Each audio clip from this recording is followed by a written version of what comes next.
Welcome back to our channel. Today we'll be studying about cell. Cell ये chapter हमने cell word आपने सबसे पहले कहाँ पढ़ सुना है? क्लास 7th में चैप्टर 1 में पेज नंबर 2 में एक ब्लू बॉक्स है जिसमें आपको सेल के बारे में इंफॉर्मेशन दे रखी है. क्लास 8th में आपके पास एक पूरा चैप्टर है जो सिर्फ डेडिकेट कर रखा है सेल को. Chapter number 8 if I am not wrong. ठीक है. क्लास 9th में आपके पास इस चैप्टर की सब डिटेलिंग आ जाती है और ये चैप्टर आगे चलता जाता है और फॉर्म करता है fundamentals for a new science which is called as cell biology. Yes, you heard me right. Cell biology अपने में एक अलग सब्जेक्ट है जिसकी फंडामेंटल्स सेल चैप्टर रखता है. क्लास 7th में बस एक इंट्रोडक्शन होता है चैप्टर 1 में पेज नंबर 2 में ब्लू बॉक्स में. लेकिन क्लास 8 से हम शुरू करते हैं एक्चुअल में जानना कि सेल है क्या. Now without any further do let's begin with the topic. अब अगर हम बात करें एक वर्ड सेल की, तो अगर मैं बोल रही हूँ आपके सामने सेल, तो पहली चीज आपके दिमाग में क्या आ रही है? मे बी टीवी की बैटरीज जो टीवी के रिमोट्स में लगती हैं. ठीक है. दूसरा प्रिजन सेल. लेकिन इस वर्ड सेल का एक और मीनिंग है और वो मीनिंग हमारे बायोलॉजी के टर्म से बहुत इंपॉर्टेंट है. और अगर किसी को कोई बायोलॉजी में बहुत इंटरेस्टेड है या चाहता है कि उसका आगे का करियर बायोलॉजी में ही हो, तो उसके लिए सेल को समझना बहुत जरूरी है. Cell forms the fundamental and functional unit of life.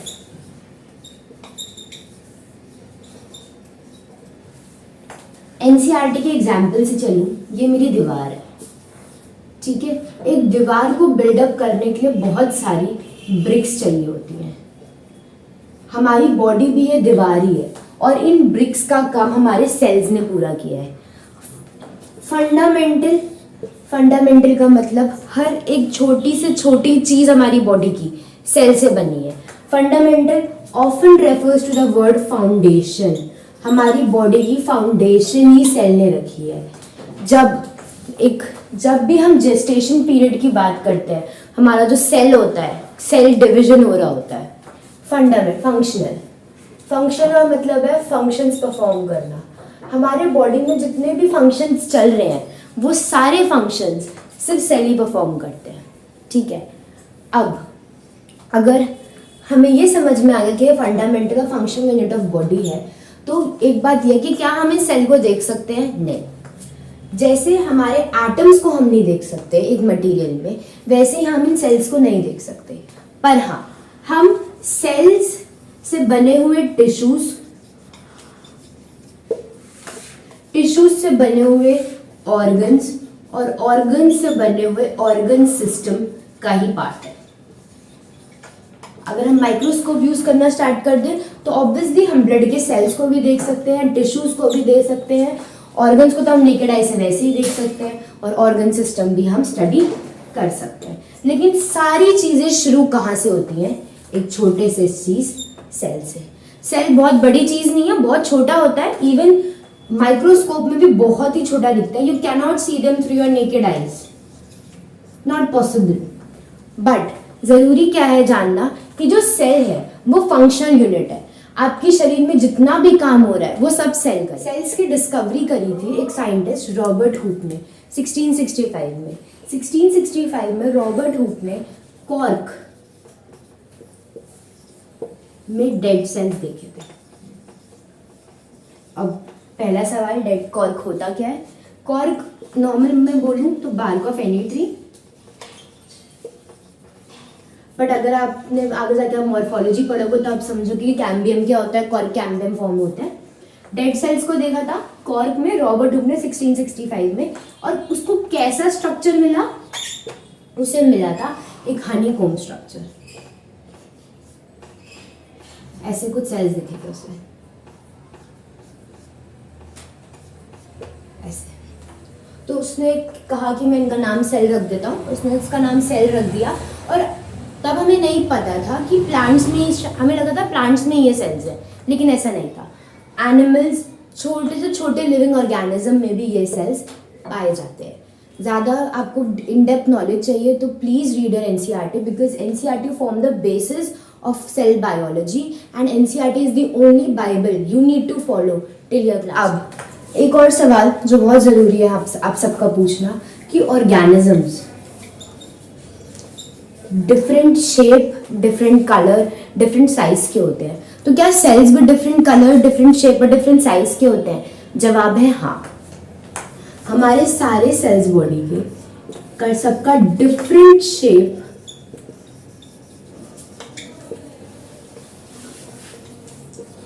Size और कलर होता है। तो you can see a variety of cells, a diversity of cells within one single body. अब different shape examples ले लेते हैं, ठीक है। फैट के सेल्स, ये सेल्स बिल्कुल स्फेरिकल होता है, राउंड। ये आपको आपकी स्किन के बीच में मिलेंगे, स्किन और मसल्स के बीच में फैट सेल्स। फैट सेल्स बिल्कुल स्फेरिकल होते हैं। यहीं पर हम बात कर लेते हैं हमारे न्यूरॉन्स की। न्यूरॉन्स क्या होते हैं? दिमाग के सेल्स। ये आपको स्लेंडर बॉडी के मिलेंगे, बिल्कुल ऐसे होते हैं, पतले से। साइज, कोई साइज बड़ा होता है, कोई साइज छोटा होता है सेल का। फॉर एन एग्जाम्पल यहाँ पर आ जाता है, सबसे लार्जेस्ट सेल ऑस्ट्रिच का एग है, और सबसे स्मॉलेस्ट सेल माइकोप्लाज्मा का सेल है। माइकोप्लाज्मा कई लोग पीपीएलओ मानते हैं। पीपीएलओ स्टैंड्स फॉर प्लूरोनिमोनोलाइक ऑर्गेनिजम्स, ठीक है। कलर भी डिफरेंट होता है। फॉर एन एग्जाम्पल आरबीसीज ले लो, आरबीसीज के पास हेमोग्लोबिन होता है। एक और फन फैक्ट कि हमें लगता है कि हमारा हेमोग्लोबिन की वजह से हमारा जो ब्लड है वो रेड होता है। रेड होता है हेमोग्लोबिन की वजह से ही होता है, लेकिन अगर मैं अपने एक आरबीसी को निकाल दूं, सबसे आइसोलेट कर दूं और मैं फिर उसका कलर देखूं तो मुझे रेड नहीं येलो दिखता है। तो आरबीसी का कलर होता है red due to haemoglobin. But colour और किसी सेल का देखूं जैसे कि न्यूरॉन्स, तो आपको ग्रे कलर के मिलेंगे, ग्रे मैटर मिलता है, ठीक है। तो जब एक ही ह्यूमन बॉडी में इतने सारे डाइवर्सिटी मिल गई तो हर जगह नंबर में भी डाइवर्सिटी मिलेगी। कोई पतला है तो उसके बॉडी में फैट सेल्स बहुत कम होंगे, कोई मोटा है उसकी बॉडी में फैट सेल्स ज्यादा होंगे। आप लोगों ने कईयों को देखा हो, कईयों को थोड़ा सा भी कुछ भी स्किन में होता है जल्दी पता चलता है उन्हें, क्यों? स्टिमुलस जल्दी है, न्यूरॉन जल्दी काम करते हैं एज कम्पेयर टू अदर लोग, उनका रिएक्शन टाइम थोड़ा स्लो होता है। तो जब एक ह्यूमन बॉडी में ही इतने वेरिएशंस मिल सकते हैं तो सोचो हमारे वर्ल्ड में तो कितने ही लोग हैं, तो सब में कुछ ना कुछ डिफरेंट होता ही है।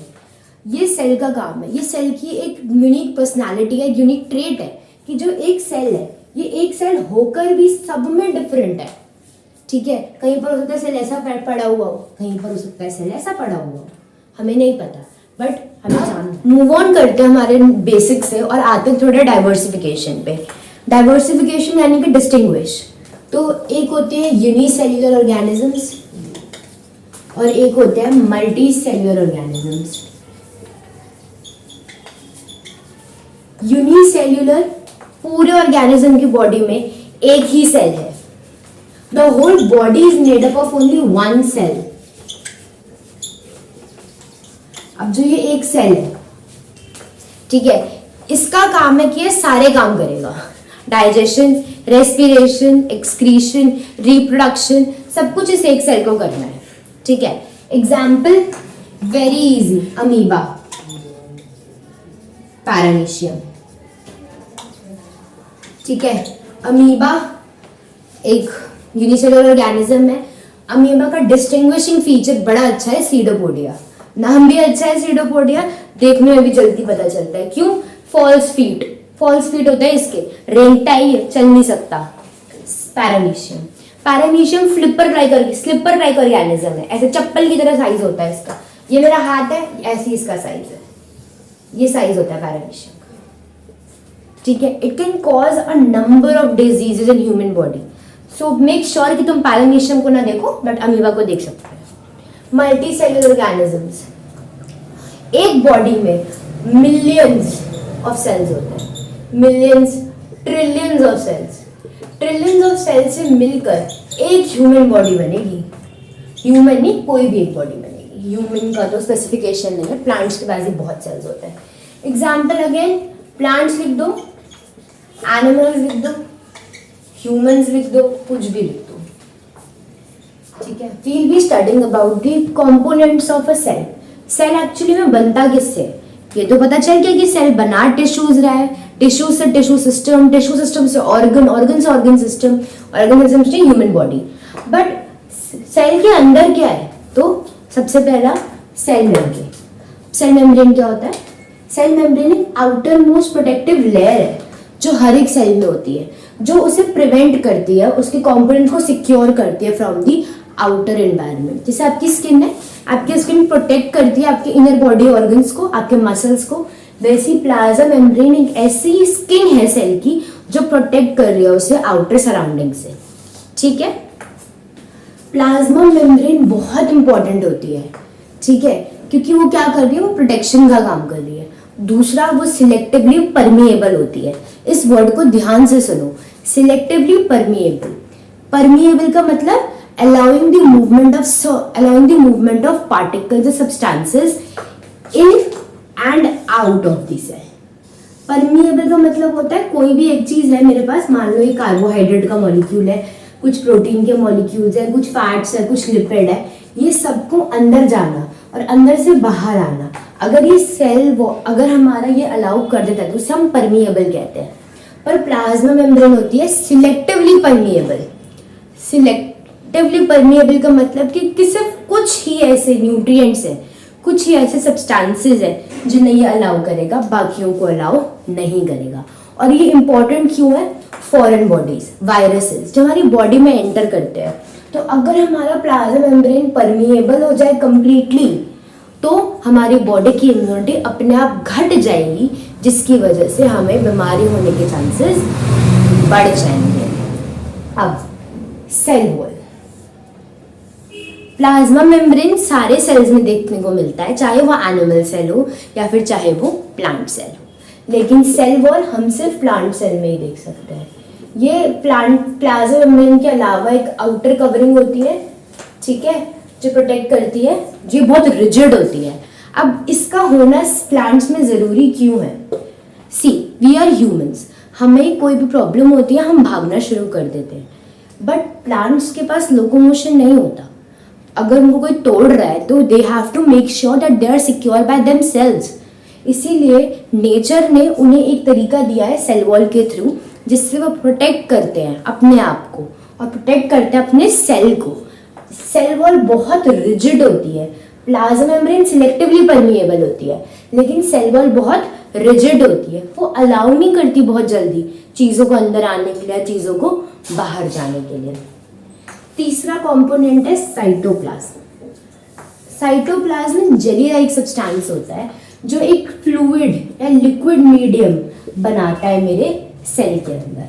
तो ये मेरा प्लाज्मा मेम्ब्रेन है, ये मेरा सेल वॉल है, ये मेरा साइटोप्लाज्म। ये कुछ नहीं है, ये जेली लाइक सब्सटेंस है जो बस मेरे सेल में फैला हुआ है ताकि मेरे सेल को एक लिक्विड मीडियम मिल जाए, ठीक है।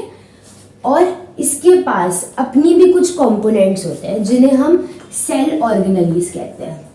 अब ये क्या होती हैं ये आप आगे जाके हायर क्लासेस में पढ़ोगे, 9th क्लास में शुरू हो जाता है इस सब के बारे में पढ़ना। न्यूक्लियस, इस पे थोड़ा ज़्यादा ध्यान देंगे। क्यों न्यूक्लियस इंपॉर्टेंट क्यों है, आपकी पूरी बॉडी से ज़्यादा इंपॉर्टेंट क्या है, ब्रेन। अगर आप ब्रेन डेड हो गए तो आपको डॉक्टर्स ही मना कर देते हैं, भाई मत बचाओ इसे, ब्रेन डेड हो चुका है। वैसे हमारे पूरे सेल का ब्रेन हमारा न्यूक्लियस होता है। न्यूक्लियस ही बताएगा सेल को कि ये वाला फंक्शन परफॉर्म करो, ये वाला फंक्शन परफॉर्म मत करो। न्यूक्लियस ही बताएगा न्यूक्लियस ही बताएगा सेल को कि अब क्या करना है, अब कितनी डेवलपमेंट करनी है अपनी और कितनी डेवलपमेंट नहीं करनी। न्यूक्लियस अब न्यूक्लियस के पास क्या क्या होता है? न्यूक्लियस के पास एक होता है न्यूक्लियर मेम्ब्रेन। इसके पास अपना मेम्ब्रेन होता है। अब जैसे ब्रेन है, ब्रेन को भी प्रोटेक्शन चाहिए, न्यूक्लियस को भी बहुत प्रोटेक्शन चाहिए, तो इसके पास अपना न्यूक्लियर मेम्ब्रेन होता है। लेकिन न्यूक्लियर मेम्ब्रेन कॉन्टिन्यूअस नहीं होता, बीच में उसके छेद होते हैं। उन छेदों को हम न्यूक्लियर पोर्स कहते हैं। ये छेद किस में हेल्प करते हैं? ये छेद परमेबिलिटी में हेल्प करते हैं, मूवमेंट ऑफ पार्टिकल्स या substances in and out of the nucleus, उसमें न्यूक्लियर पोर्स हेल्प करते हैं। तीसरा होता है न्यूक्लियोप्लाज्म। साइटोप्लाज्म है gel substance in the cell, nucleoplasm होता है जेल सब्सटेंस या gel like consistency in the nucleus. और फिर होता है न्यूक्लियोइड। अब न्यूक्लियोइड के बारे में आपको कुछ भी पढ़ना है, सॉरी न्यूक्लियोलस, सॉरी अब न्यूक्लियोलस के बारे में पढ़ना आपको कुछ है नहीं, बट एक बहुत जरूरी चीज, क्रोमोसोम्स। अब ये क्रोमोसोम्स क्या होते हैं? क्रोमोसोम थ्रेड लाइक सब्सटेंसेस होते हैं जो आप इनहेरिट करते हो अपने पेरेंट्स से, ठीक है। अगर आपके पास, हर ह्यूमन के पास 46 क्रोमोसोम्स होते हैं। 23 उसे अपनी मदर से मिले होते हैं और 23 उसे अपने फादर से मिले होते हैं। इसीलिए कोई भी ऑर्गेनिज्म आइडेंटिकली अपने फादर या आइडेंटिकली अपनी मदर जैसा नहीं दिख सकता, बिकॉज जिनके जो क्रोमोसोम्स है उनकी मिक्सिंग हुई है। तो the child is also a mixture or the combination of the parent as well as the of the paternal as well as the maternal importance. Chromosomes ही हैं जो आगे चल के जीन्स बनाएंगे। ये जीन्स ही डिसाइड करेंगी बालों का रंग कैसा होगा, स्किन कॉम्प्लेक्शन कैसी होगी, आप कैसे दिखोगे, आप कैसे बोलोगे, आप कैसे चलोगे। ये सब चीजें आपको जीन्स से देती हैं। जौन सी जीन जब जहां डोमिनेंट हो जाए तब बच्चा वैसा हो जाता है। इसमें किसी का हाथ नहीं होता। दिस इज टोटली नेचुरल और कोई भी इस प्रोसेस को हाईजैक नहीं कर सकता, ठीक है। जीन थेरेपी हो सकती है, बट वो अगेन एक अलग टॉपिक है जिसके बारे में अभी हम बात नहीं कर सकते। न्यूक्लियस में समझ में आ गया, ब्रेन ऑफ द सेल है, सारे काम यही करेगा, सब कुछ इसको ही संभालना है। न्यूक्लियर मेम्ब्रेन है जो क्या करेगा, अलाउ नहीं करता, न्यूक्लियस को प्रोटेक्ट करके रखता है। न्यूक्लियर पोर्स है जो परमेबिलिटी अलाउ करेंगे movement of certain substances in and out of the cell. Nucleoplasm है, जैसे साइटोप्लाज्म होता है वैसे nucleoplasm, jelly like consistency, nucleolus जिसके बारे में अभी आपको नहीं पढ़ना, और क्रोमोसोम्स जो जीन्स को कैरी करते हैं, जो फर्दर बताते हैं कि जैसे हमने डिफरेंशिएट किया था ऑर्गेनिजम्स को सेल के नंबर के बेसिस में, वैसे ही हम डिफरेंशिएट कर सकते हैं ऑर्गेनिजम्स को उनके न्यूक्लियर मेम्ब्रेन के बेसिस पे भी। प्रोकैरियोट्स और यूकैरियोट्स।